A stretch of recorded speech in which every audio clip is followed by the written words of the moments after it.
Hello বন্ধুরা, তোমরা কেমন আছো? আশা করি সবাই ভালো আছো। আমিও ভালো আছি। আজকে একটা রেসিপি নিয়ে তোমাদের কাছে চলে এলাম। কী রেসিপি জানো? এটা হচ্ছে কাঁঠালের দানা বাটা। এখানে আমি কাঁঠালের দানা নিয়েছি, দেখো কচি কাঁঠালের দানা। আমি চিংড়ি মাছ দিয়ে বাটবো। আর এখানে কাঁঠালের দানা নিয়েছি, এই যে দেখো, আর খুব কচি।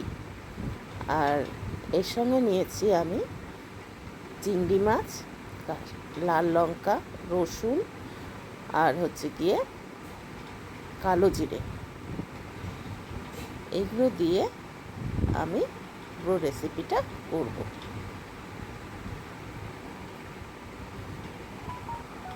আর হলুদ নুন তো আছেই, সেটা সবাই আমরা জানি।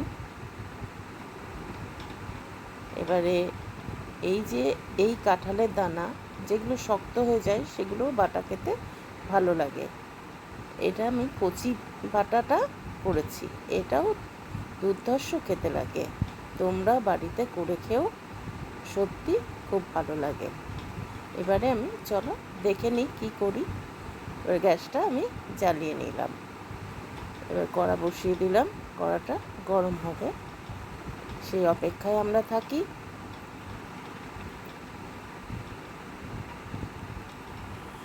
এবারে আমি কালো জিরেটা, যেহেতু এমনি বাটলে পরে কি হবে, তোমার বাটা হবে না যদি মশলার সঙ্গে দিয়ে দিই।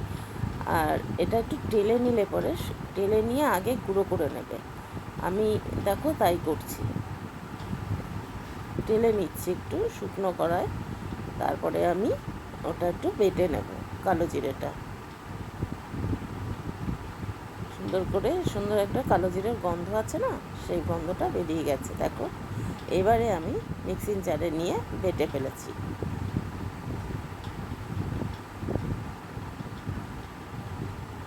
কালো জিরেটা বাটা হয়ে গেছে। এবারে কড়াতে পরিমাণ মতো তেল দিলাম, খুব বেশি তেল দেওয়ার দরকার নেই।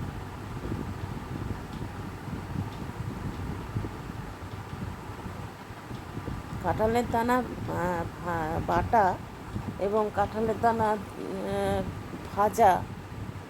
কাঁঠালের দানা সত্যি, আমি তো কাঁঠাল খাই না, তা কাঁঠালের দানা দিয়ে দানাটাকে আমি পছন্দ করি। অনেক রকম কাঁঠালের দানা দিয়ে রান্না করা যায়। দেখো এখানে আমি রসুনটা ভেজে নিচ্ছি আগে, এক এক করে সবই ভেজে নেব। স্কিপ করো না কেউ, তাহলে বুঝতে পারবে না কখন কোনটা দিচ্ছি। রসুনটা তুলে নিলাম, ওই তেলের মধ্যেই আমি দিয়ে দেবো চিংড়ি মাছটা। রসুন ভাজা তেলের মধ্যে চিংড়ি মাছটা খুব বেশি ভাজবো না, কেননা এর মধ্যে সব কিছু দিতে হবে এখন। দেখো হালকা ভেজে নিয়েছি। এবারে এর মধ্যে আমি লাল পাকা লঙ্কাগুলো দিয়ে দিলাম। এগুলো কাঁচা লঙ্কা লাল করে নেওয়া হয়েছে।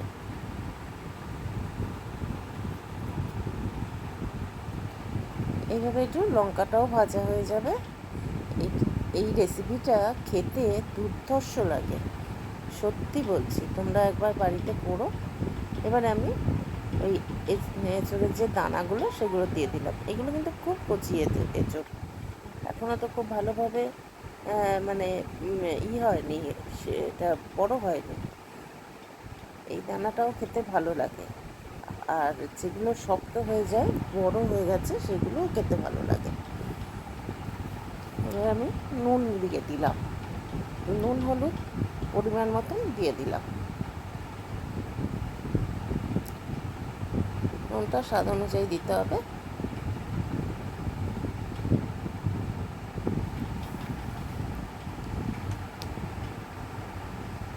সবগুলো একসঙ্গে মিশিয়ে ভেজে নিলাম।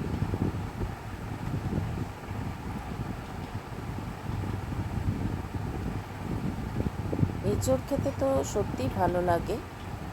আর এই দানা তোমরা একবার বাড়িতে করে খেও, এরম বাটা খুব অসাধারণ খেতে লাগে। আমি যেভাবে দেখালাম সেভাবে করে খেও। নিরামিষও খাওয়া যায়, আমি নিরামিষ বেটেছিলাম, তা নিরামিষটাও ভালো লাগে। আমি নিরামিষটাও দেখিয়ে দেবো তোমাদের। যারা নিরামিষ খান তাদেরও তো ইচ্ছা করে এই বাটা খেতে, বা এটা আমি সব কিছুরই নিরামিষ দেখিয়ে দিই আমার এই ইউটিউব পেজে, তোমরা সব পেয়ে যাবে। এবার দেখো সুন্দর করে ভাজা হয়ে গেছে।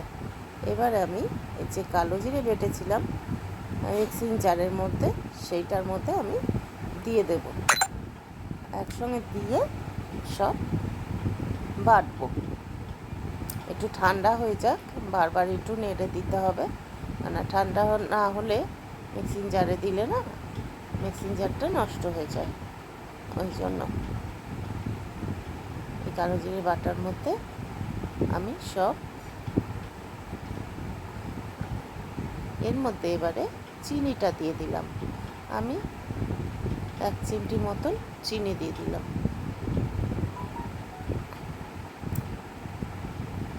সামান্য চিনি দিয়ে দেবে তোমরা। এগুলো কিন্তু অনেক পুরনো রান্না, মা ঠাকুমা কাকিমারা করতেন। তা দেখো এক হাতে আমি ক্যামেরা ধরেছি এবারে, আর এক হাতে নাড়ছি, তার জন্য কড়াটা ঘুরে গেছে। তা মা কাকিমারা করতেন, সেখান থেকে আমরাও শিখে নিয়েছি। এবারে মিক্সিং জারের মধ্যে দিয়ে দিয়েছি সবগুলো। এবারে বেটে নেব, সুন্দর করে বেটে নেব। কোনো জল দেবে না কিন্তু, জল ছাড়াই বাটা হয়ে যাবে। দেখবে, দেখো আমি বেটে নিয়েছি।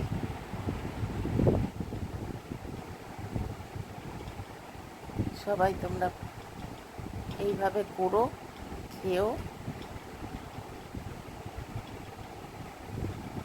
এবার আমি কড়াটা বসিয়ে দিয়েছি, ওই কড়াটাই বসিয়েছি। এবার ওর মধ্যে তেল দিয়ে দিলাম, অল্প তেল দিয়ে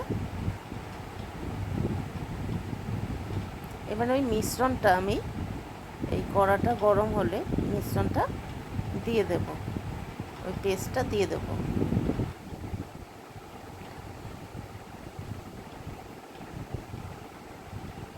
দিয়ে সুন্দর করে মানে ভাজতে হবে। এটা একটু সময় সাপেক্ষের ব্যাপার, ধৈর্য না থাকলে রান্না করে কোনো মজা নেই গো। আর এই রান্নাটা হচ্ছে একটা আর্ট, যত ধৈর্য ধরে স্টিম কমিয়ে রান্না করবে, রান্নার স্বাদ তত বাড়বে। তবে হ্যাঁ, আজকাল তো অত মানে মানুষের ধৈর্য সহ্যটাও কমে গেছে, আর হচ্ছে সবাই ব্যস্ত মানুষ, সেই জন্য। আর এই যে পুরোনো দিনের রান্নাগুলো সত্যিকারের উঠে যাচ্ছে, তাই ধরে রাখার আমরা চেষ্টা করছি। এই ইউটিউব প্ল্যাটফর্মে করেছে যে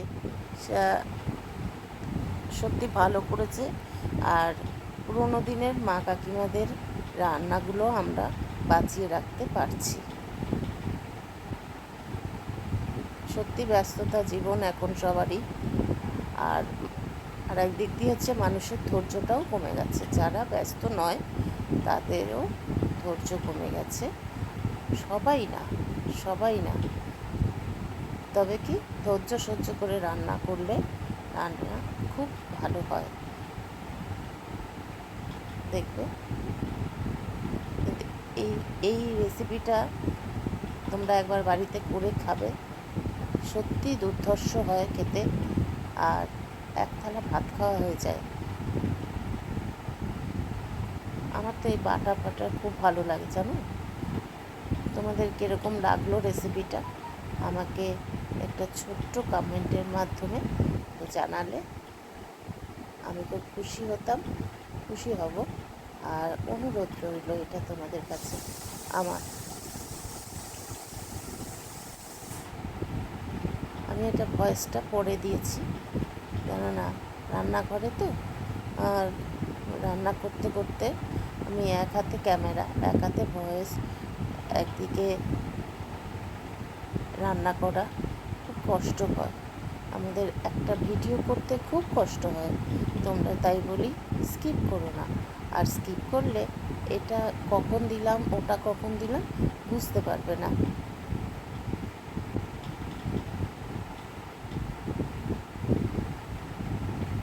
যারা নতুন দেখে আমার রেসিপিটা ভালো লাগলো তারা আমাকে সাবস্ক্রাইব করে আমার পাশে থেকো, এটা তোমাদের কাছে অনুরোধ রইল। আর যারা পুরনো আছো তারা যদি ভালো লাগে লাইক শেয়ার কমেন্ট করো। দেখো এবারে আমি একটা পাত্রে ঢেলে নিলাম, আমার বাটাটা হয়ে গেছে।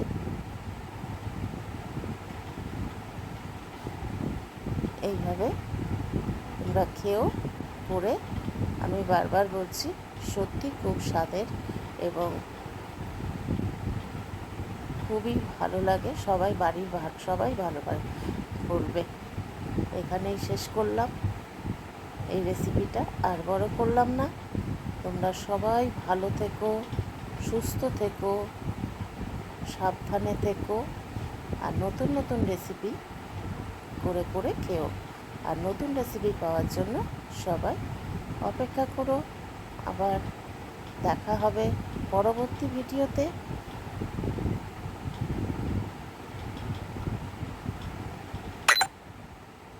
দেখো কত সুন্দর হয়েছে।